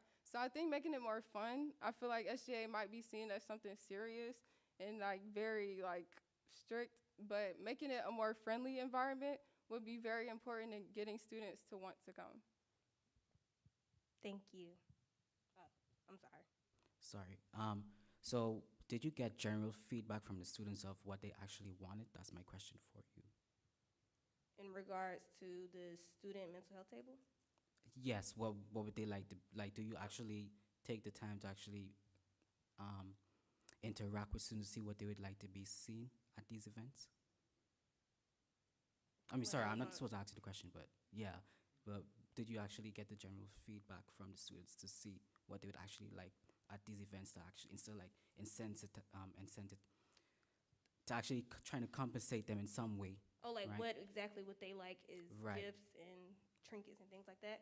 Except for gifts, I mean, like, did you get the general feedback of how the event should be coordinated? Now, typically that goes off of funding. So I don't want to ask a student what exactly would you want, and they say flat screens, because obviously we can't provide flat screens. So usually it just goes off of budgets. I mean, it's common knowledge though that a lot of students do like pizza. A lot of students like T-shirts, water bottles, chapsticks, masks. So. Right. And I was actually reading something, and these sort of events where you say like peaks and stuff like that, what I was reading was that is like really even though you say it depends on funding, it's really like a general thing that's always been done. So that's why I say like, do we actually as leaders actually take the time to get information from the students of what they would like to be seen done?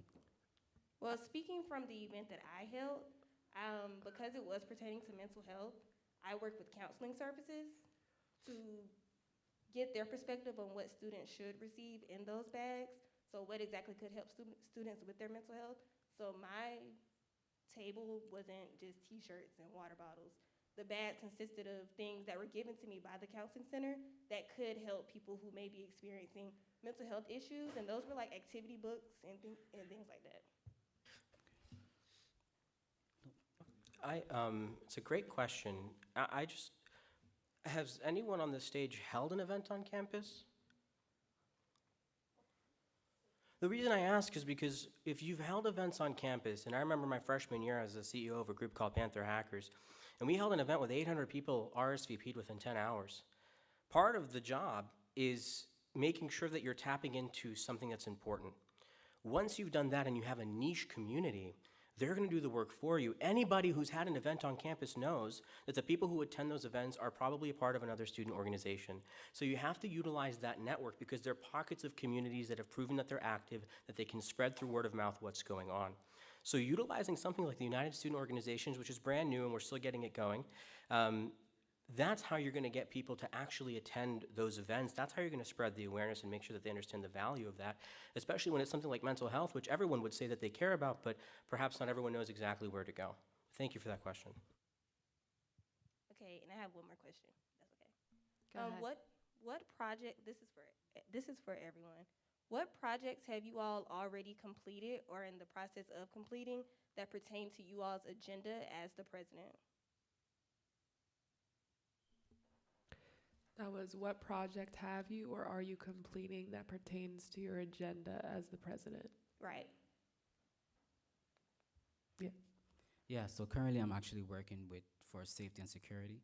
So right now I'm actually in the process with the help of our president, Bailey. we're actually trying to partner with Lyft to provide discounted rides to students around campus. And that is really a great issue because all the time you see these emails where someone was assaulted, someone was this and that, you know, and keep your phone in your pocket, don't give your phone to someone else to call, stuff like that. Well, probably if we had a common ride, right, because I sure that a lot of us use Lyft or Uber here, right? So if we had something that is really common to students, they would actually be more willing to use it than to contact the police officers, because that depends on the availability of them. So if they're not there, who will come to you to give you a ride or whatever it is, right? So that is something that I really think is important to address safety and security, what I'm currently working on. Thank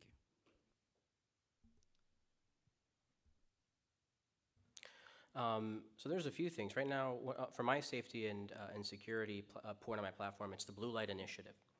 To answer the question directly, not too long ago I met with the Chief of the Police, Anthony Coleman, to talk about having these blue lights around campus that draw attention to the cameras and other preventative measures. The goal isn't to catch the people that do the bad things. The goal is to prevent them from doing it to begin with. So I was actually able to have Chief Coleman commit to having the patrol units have their blue lights on to draw that attention, to continue installing cameras and have that big bright blue light that everyone can see, so that if anyone's thinking about doing anything unlawful or illegal, they're going to think twice, and perhaps, probably, they're not going to do it at all because they know that someone's just around the corner and looking for them. There are so many things that, you know, with funding, it's, you know, for the Fair Funding Act, that's something that I'm working on currently. For the Fee Accountability Act, which is all about the mandatory student fees, that's something that we're waiting to hear back from the different departments. But there's a lot of work that's already happening, and we just need to see it through to its completion. Thank you. Thank you for your question. So I'm currently working on research with students to find ways to make our campus safer. So from the research that I've gotten so far, I've heard a lot of students say that they would feel more comfortable with an increase in police on campus. Having these police officers stationed to where we can see them is something that they see would be effective. Also, but with doing that, we should also make sure that we're not making the environment uncomfortable for students. So like increasing that racial profiling, I feel like we should really up the security, but at the same time make sure we're doing it in a way to where we aren't making students uncomfortable and making them feel like they are targeted. So that is something I'm working on and working with students to get their feedback on how they feel about campus security.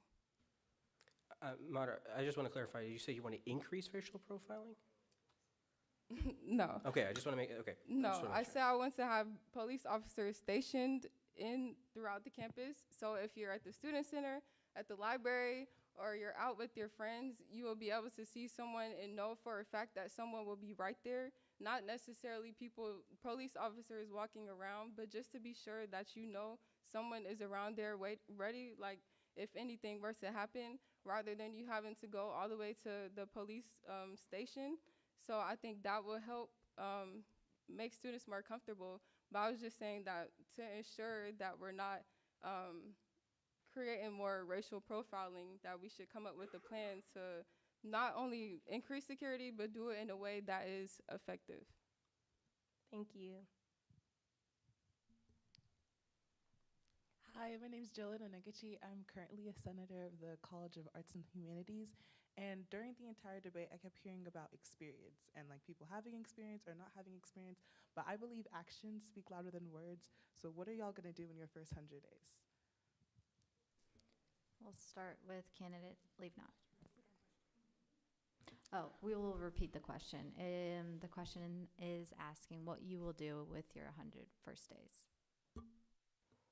Oh, there's so much to do. There's so much to do. Well, because of the timing, we have to get the Fair Funding Act passed. We have to get those standards and reviews sent out. We have to make sure that those blue lights are installed and that we're getting those cameras installed and making sure that we're taking care of safety. We have to make sure that our student organizations on the fourth floor are not wrongfully evicted. I don't know if no one's really talked about it, but they're trying to charge organizations on the fourth floor of Student Center West $4,000 a year to be there, which is just entirely unacceptable. We're working on that. That's the most pressing and immediate just in terms of timing. There's so much to do, but this is it's not the first time I heard this question throughout the debate, and the first 100 days are so important, but what about the next 265? You need stamina. You need endurance. You need somebody who's not going to give up halfway. You need someone who can adjust, and at the turn of a dime, work on something that they didn't know they had to work on. When they get a phone call from a student at midnight, like it happened to me, they need to be able to take that phone call and be ready at 6 a.m. the next day to work on that issue. So the first 100 days are so important, but the next 100 days, just as, if not more important. Thank you. Candidate Prince. Yes, so in the first 100 days, I believe that we should actually work to get the general feedback of students. I don't think we should push our own agenda, right? Because we represent the students.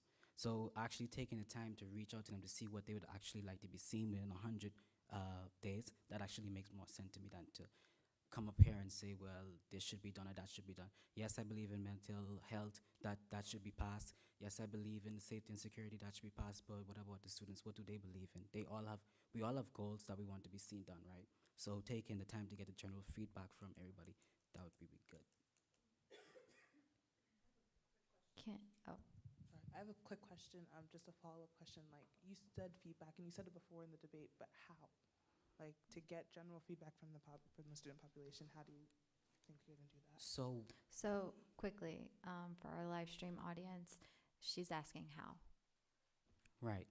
So one thing I think that actually makes sense, right, is if we actually, for example, like I was telling President Bailey, that we can actually put, for example, tablets. It could just be one for each library on campus, right, with a web page or app, whatever platform it is, where we can actually reach out to students. Is right there, so they can just input their feedback.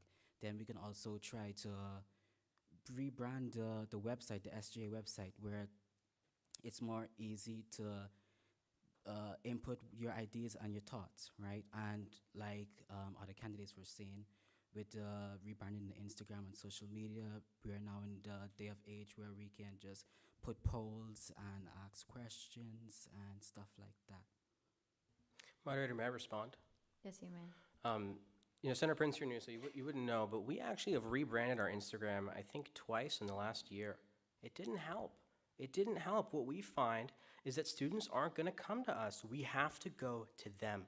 That's how you get the feedback. You occupy their spaces. You make yourself present. You make yourself accessible. You go to them. And that's our job. That's what we're supposed to do. Thank you for that question. Candidate McManus. Can I say something? Right, I also believe in that also. We should also go to them, right? But making it more accessible also, increasing the accessibility, it would actually, I'm pretty sure it would actually improve for people to come and engage with us. And like I say, also with active listening, right? If you don't show that you care about their feedback, then they're not going to come to you, right? So I agree with you also. Candidate McManus. Okay, so just to be clear, your question was, what will we do in our first 100 days? Okay, so in the first 100 days, I would like to create a plan. I believe that first I need to make sure that everyone is on the same page. So working with my members of SGA and making sure that we all believe the same thing for one, and make sure that we come up with a plan to implement security. Also, I would like to meet with the Director of Emergency Management, Fred Hammett of the GSU Police, and make sure that we can get in contact with him and make sure that we have a plan and a strategy to go about upping security. I feel like that is a good start. I also would like to make sure that students are available to, I know like one thing that is pressing for students is like extending the hours of like our restaurants. So I know like a lot of our restaurants close at 4 and students are in classes throughout the day and they don't really, they want to go to Chick-fil-A, they want to go to Panda Express, they want to go to Steak and Shake. So I feel like that's something that we should also work on, getting that the hours extended so that we can eat dinner at our favorite restaurants and not only have to go to the dining hall or cook at home or go somewhere else, we can still eat within our campus. So I think that would be a good start for the first 100 days.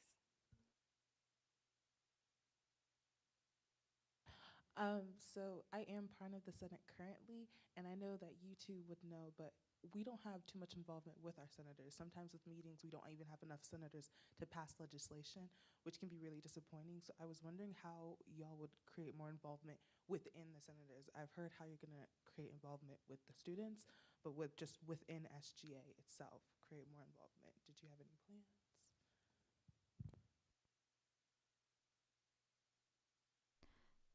Can you repeat the question again, just so we can repeat it to the live stream audience? Sometimes we don't have enough involvement to pass legislation among the senators. I was wondering how they were thinking of creating more involvement in SGA itself. So the question asked by the student is, how would we better within SGA create that alliance within the senators to have better communication? Okay. Okay, thank you for that question. So I feel like every team needs team building. Everyone should establish a relationship with each other and have those moments where we can meet outside of SGA. I feel like people get very, used to meeting in a certain environment. So having that relationship with each other where you can connect and like, oh, I know this person personally. That way they feel more comfortable coming to the Senate meetings and making sure that everyone is, feels involved and wants to be involved. I feel like having that relationship with each other makes you more inclined to want to go to these things and be a part of the group. Thank you.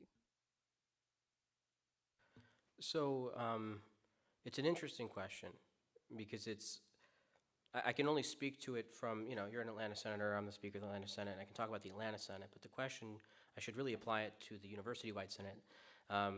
And you asked that question, and I looked at President Bailey, and I laughed because she knows how difficult it is with communication. Our perimeter campuses, which no one has really talked about here tonight, they're struggling with engagement and involvement. It's not that they're out there and they're not coming. We don't have the senators. They're not there. So we need to take a direct approach to recruit them and so that they can show up. I think in the Atlanta Senate, we had one instance this year where we couldn't meet quorum. It was an unfortunate event, but that was because I had messed up the email that one time. That was my fault, lesson learned.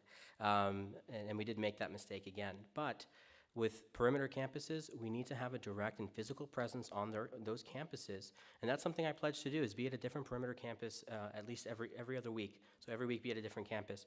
And have that direct approach, have those conversations, get those students to join. COVID affected them as much as it affected us here in Atlanta. So we need to meet with those students and get them to join. Thank you.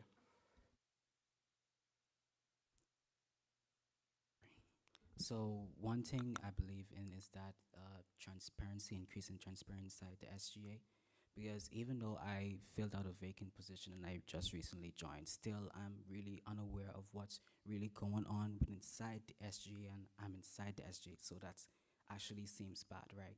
So increasing transparency inside the SGA, because our speaker, right, if I can say that, I see that you were speaking on behalf of SGA with what happened inside the Newton campus, right? So the thing was that I found about that by myself. So that was before you posted whatever. But like speaking on just saying SJ alone, I didn't.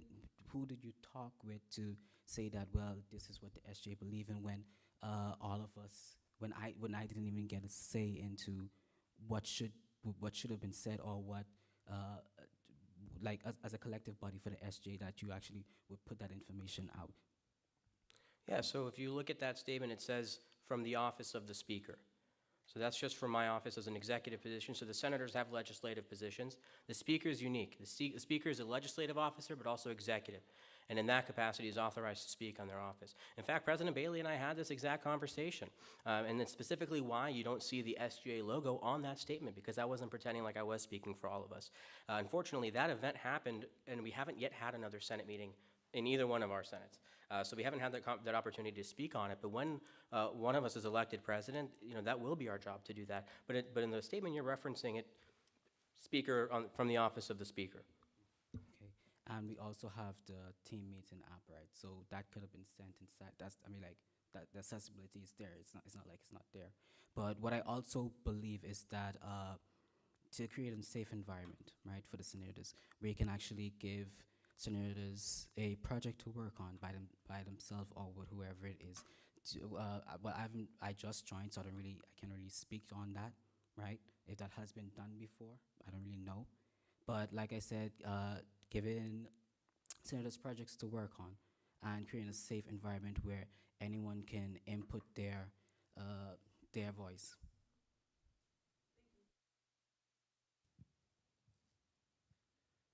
I just want to take this time to thank President Bailey, who's here, the speaker, yeah, for their amazing work. Because there was a lot of issues, and they've done a lot. And I'm thankful that these candidates are here, everyone who's running for SGA, to do the work forward. I do want to direct this question to Prince. I'm just a little confused on what exactly your platform is. Can you clear that up in about 30, 45 seconds? Okay, the question was, what exactly is Candidate Prince's platform? So my platform really is just to get the feedback from the students. That's the main thing that is my platform. But there's other things. There's other issues that are there that we should address, right? For example, mental health, transportation, international aid, stuff like that. But I think the big picture is to create an environment where students can actually engage with SGA. So that is my main platform. How? I discussed that before with. I think a lot of individuals also would like to know just if you have a specific plan to any of those. I know you're talking about mental health a lot. Is there a specific plan to mental health? Yeah. Yes, I said it before, but just to say it again, increase the. Well, actually, what is like I said, I had a meeting with Active Minds, and they said that we should increase the counselors that are on campuses, because what I understand, I didn't actually, like I said, I didn't actually know that there are actually counselors where we don't really know what the student resources there are, right? So I didn't know that there are counselors, and a friend of mine actually said she went to one, and they're good, what I've heard of. And that is good, that we have actually good counselors on, but we can increase counselors. And like I said, we can partner with companies that are willing to offer these services to students also to address your question about mental health. Okay. Thank you for that question. And one more question. They're briefly mentioning the perimeter campuses. What are you guys' plan to bridge the gap between downtown campus and the perimeter campus to allow those students to also feel like they're a part of this GSU family? Okay, the question for our live stream audience is, what do they plan to implement to bridge the gap between Atlanta campus and the perimeter campus? We'll start with candidate McManus. Thank you for your question. So I believe that we should start with holding events that are just as fun and just as big on perimeter campuses and spreading the word to perimeter students. I know that the perimeter college students aren't downtown, so they aren't seeing the events that we're holding here, so they don't really know what our environment is like downtown. But to bring the downtown events and that energy to the perimeter campuses is very important. That way the students will feel engaged even though they're not with us in Atlanta.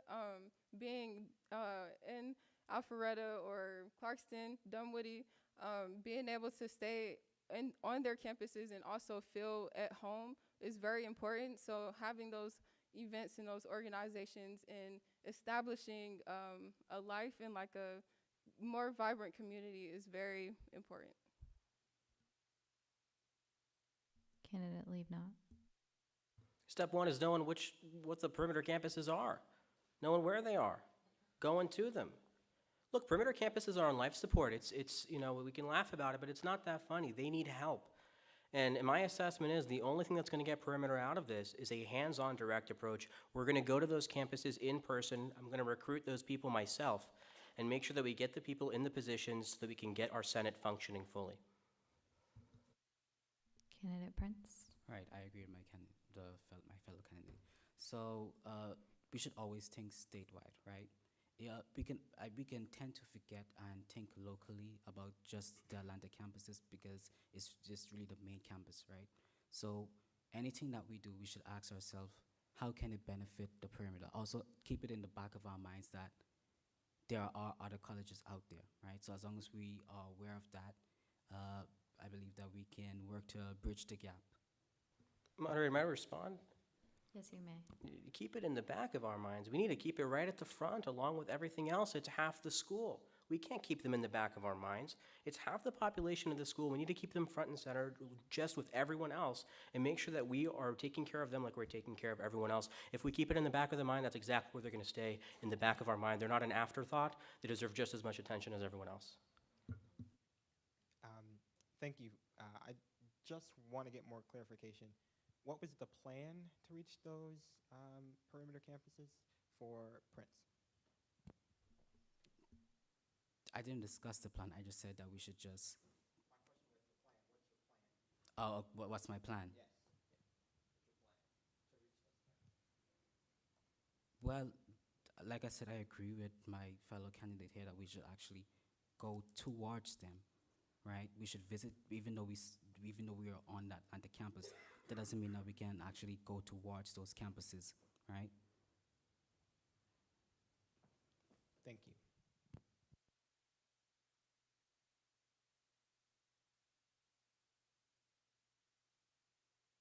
Okay, I'm gonna just speak like this. Oh, here we go. All right, so how you guys doing today? Man, this has been something to watch for sure. So I have a question I have two questions, but this goes for everybody first.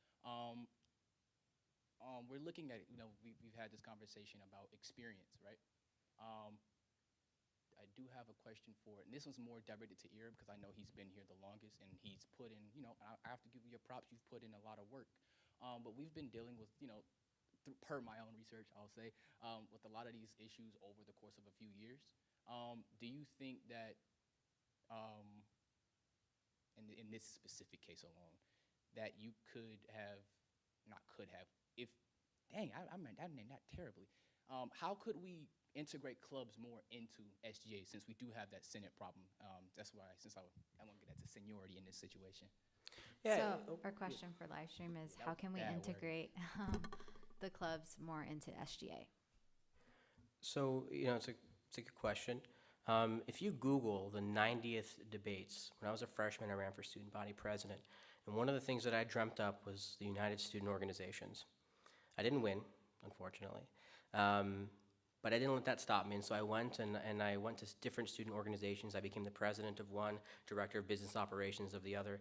And I just kept learning more, getting more familiar. 2 years go by, and now I'm a junior. And at the end of my junior year, I run to be a senator. And I get in. So this is the first year. Well, I've been here for 4 years, and I've been involved in different student orgs. This is the first year I'm in student government. We created the United Student Organizations. Now, it's still in its infancy. It's still brand new. We're getting membership, and it's a difficult thing to do when engagement's on the decline. But the way that you integrate them is you spread the word about the USO, and you show that its value. Just the other day, I was with two different student org leaders, and I had realized that they met each other through the USO. They knew each other because of that. It's amazing what happens when you put the right people with the right intentions in the same room. A lot can get done, and that's what we need to do. It's kind of an open-ended question for the other two as well, other two candidates. Okay, so thank you for your question. To get more students involved and, bridge the gap, you said to bridge the gap between clubs and SGA. The clubs and SGA? Since we do have that decline. Okay. So I would say first reaching out to the members and the leaders of the clubs, establishing a relationship with them, making that one-on-one connection as a leader, as the president of SGA would be the first thing to do, making sure that they know that we want to collaborate with them. So maybe hosting events together with other organizations and making sure that we spread the word for their organizations as well as us getting as well as them spreading the word about SGA. So, you know, just working together with other organizations and reaching out to them, making sure that they know that we see them and we value them, and that we can always work together, and we're working together to make this experience better for our students. Thank you. Right, I agree with both of them. We should actually reach out to the leaders of these clubs. That makes the most sense. What they said. Right. Yeah. My final question. I'm sorry. I just wanted to add to something that you said. You know, unless you haven't posted it yet, I don't know. I'm pretty sure I'm the only candidate here that's been endorsed by student organizations.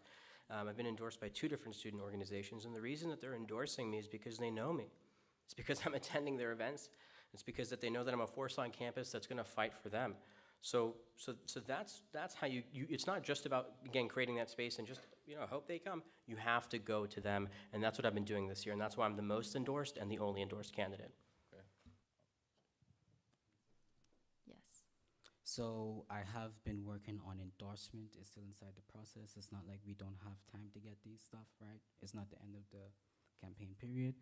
But what I found out is that it's really actually hard because the thing is that some of these members, you have to get like a majority vote, right? So if they cannot really, the clubs themselves cannot reach out to their members, it'd be hard to get a majority vote to actually be endorsed. And during this time, it's like a lot of clubs are actually busy at the moment. We understand it. I mean, like, we are like at the end, we're getting ready for our final exams. They have events planning and stuff like that. So it's like really a difficult time to get endorsements at this moment. Yeah, that was one of the, like, that question, I didn't ask it. I want to let McManus answer the question. I was gonna piggyback on what you said.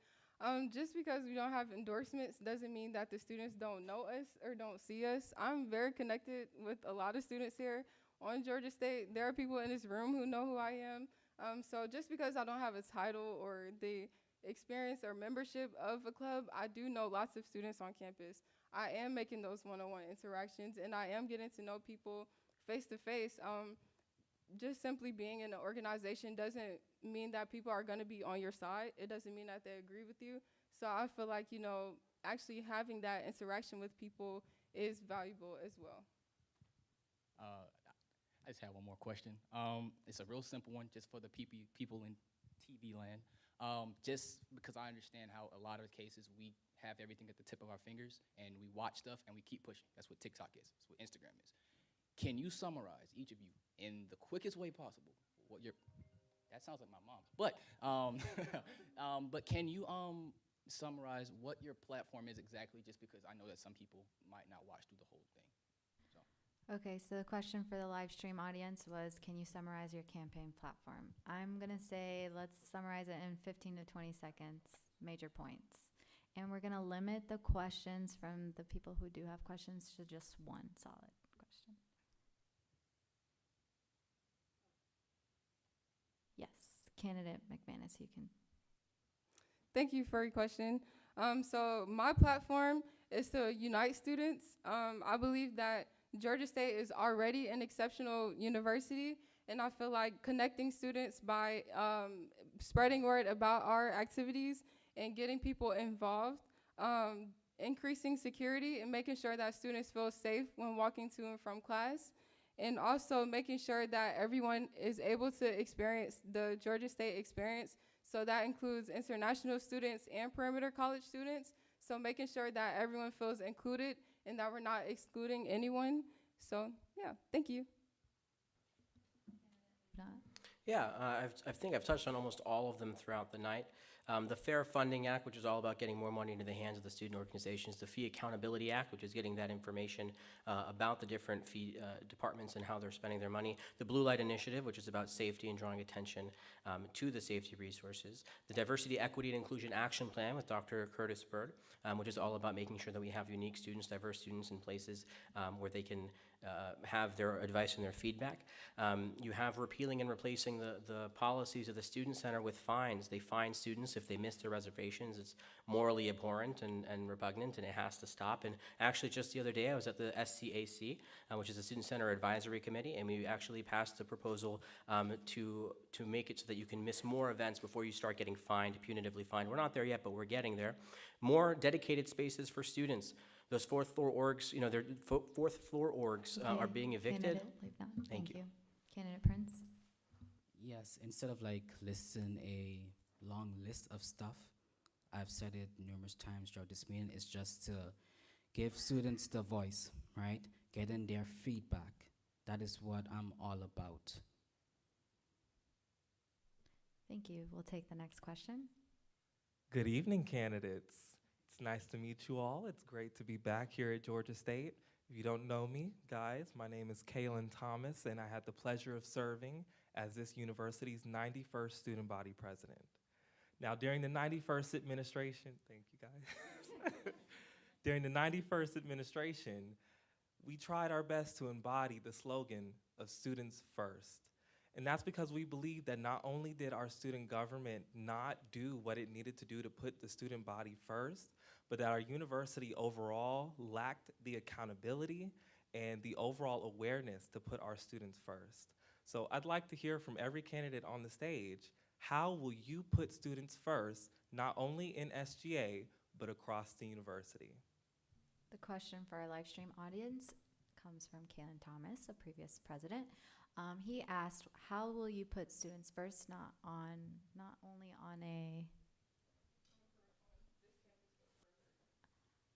on this campus, but university-wide? Start with candidate Leibniz. I'm going to do it the way I've been doing it this entire year, right? You have to be willing to fight the battles that no one else is. You have to be willing to have those difficult conversations with the deans, with the provosts, with the directors, listen to the students' issues, and make sure that you solve their problems, right? It's about doing that work that no one else is willing to do and having those conversations no one else is willing to have. It's not about putting students in the back of your mind, but keeping them right here at the very front. Thank you. Candidate Prince. Like I said before, being an active listener, because effective leaders know when to listen, like I said, and when not to speak. So to represent the interests, you actually have to know what they want, right? So actually listening to them and getting their feedback, taking notes, right, and actually working to achieve that. Yeah. Candidate McManus. Thank you for your question, and thank you for coming. I believe that we should start by getting face-to-face with our students. It takes work. We have to be there on the front lines and making sure that we're getting things done. It's not always behind the scenes. Most of the time, we have to get ourselves involved and get face-to-face and make those connections.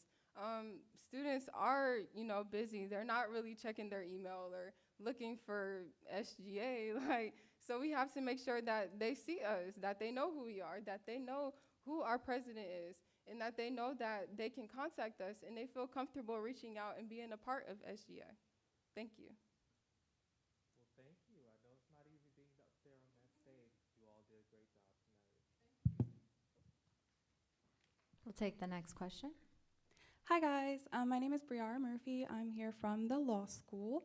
I have a quick question about just leadership. Part of being a leader is being able to take initiative, to access information and resources in order to equip yourself to be in a position to adequately perform. So I was just wondering, how have each of you taken the initiative to connect with current SGA members on an individual level to gain an understanding of the role and your responsibilities? So for our live stream audience is, how have you currently made relationships within SGA and your future leaders to facilitate communications and relationships? We'll start with candidate Prince. Right, so like I said, I filled a vacant position, so it's like I recently just joined, but within that time frame that I recently just joined and was elected the chairman of the student services, I contacted my candidate here about what is the role. I wanted to find out what was being done, right? What were completed, what were uncompleted, and I understand that he was also busy at the time, so he couldn't get back to me. So I contacted a lot of people, but everyone is busy. That's understandable. But yeah, I reached out to actually see what should be done to step up from the person that stepped down, right? Candidate leave now. I'm so happy you asked this question. We have a few senators in the House tonight, and they can tell you we're supposed to start, our Senate meetings are supposed to start at 7:15 p.m. They never do. They never do. It always starts at 7:30, 7:45, and one of the main reasons they can tell you, and I have to show you, one of the main reasons that happens is because before every Senate meeting, the tables are shaped in this big U, right? This big U, and all the senators sit down, and before it goes, any of the senators can tell you, I go one by one to each one of them to connect with them personally before each meeting, ask them how they're doing, ask them what they need, ask them if there's anything that they need help with, how their day was, what they're up to, and that's why typically our meetings don't start on time. But that's how you do it. You do it frequently and often, and you have to be in that space. That's during the Senate meetings. But then when it's not in the Senate meetings, when you're actually in the SGA office, Suite 270, Student Center West, it's a new location, I'm always there.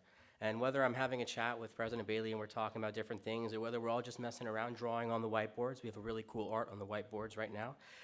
We're spending time together. We're making sure that we're building those bonds and that we're going to get the work done. Thank you. Candidate McManus. Thank you for your question. So throughout this process, I have met many wonderful people, and I intend on increasing my relationships with everyone in SGA. I believe that relationships are important to everything. Making sure that you know people on a personal level, not just throughout an organization. I feel like that way you can understand where they're coming from and, connect with them on a deeper level. So yeah, I plan on making sure that I get to know every person that is working with SGA, in SGA, and outside of SGA. And yeah, thank you. We'll take the next question.